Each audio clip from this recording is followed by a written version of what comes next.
Tens of thousands of photos from Syria are being put forward as evidence of crimes against humanity committed by President Assad's regime. A human rights organization says it has verified the pictures smuggled out of Syria by a defector last year.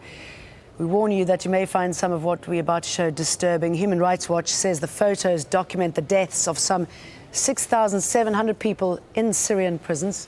Over several years, they died in government custody in 5 detention centres and in 2 military hospitals around Damascus. This is one of their case studies. 14-year-old Ahmad al-Muslimi. He was taken into custody by a Syrian intelligence officer who'd found an anti-Assad song on his cell phone. His family spent years searching for him. They found his picture amongst the photos. We've blurred his face out of respect for his family. It was him. It was Ahmed with a number. They put a number on him. Ahmed was a soul, and he became a number. Human Rights Watch showed the images to forensics pathologists. Their verdict: people were starved, beaten and tortured. It was systematic and on a massive scale. Syria's President Bashar al-Assad has spoken about the photos before. He dismissed them as all allegations without evidence and said they could have come from anywhere. Nadim Khoury, the Deputy Middle East Director at Human Rights Watch, joins us live via Skype from Moscow. We do now know, confirmed by you, that these indeed come from Syria. Tell us more about what you know about these pictures and what they tell us. Indeed, this report answers the fact that the allegations that President Assad that we don't know who these people are, and now we're saying, yes, we do know who they are. They were detained and held and died in Syrian government custody.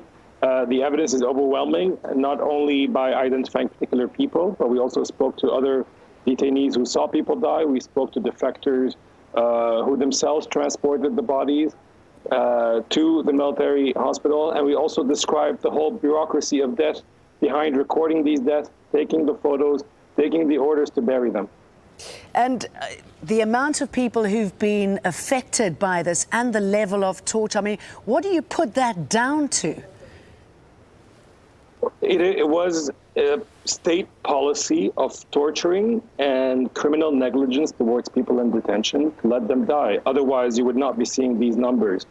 I mean, the Caesar photos represent more than 6,000 cases of people who died in detention over a period of 27 months. But that's not for all of Syria. These are photos that were taken in only 2 military hospitals in the capital. So we suspect the actual number is even higher. Okay, now that you know this, you know what's going on, what can you do with this information? Interesting that you're in Russia at the moment. We know that Russia is key to any peace maneuvers in Syria. Do you think Russia could put some sort of pressure on Assad's regime to stop this from happening? Yes, we are convinced that Russia has the ability, if it decides to put this issue to the Syrian government, for them to allow independent monitors into the detention facilities. And we are releasing it. We released a report yesterday because we know that negotiations are resuming tomorrow in New York. And we believe that the detention file needs to be a priority on these negotiations. We know people are still dying in detention in Syria. We don't know the exact scale. Caesar defected in August 2013, and there have been few defections since. So we don't know exactly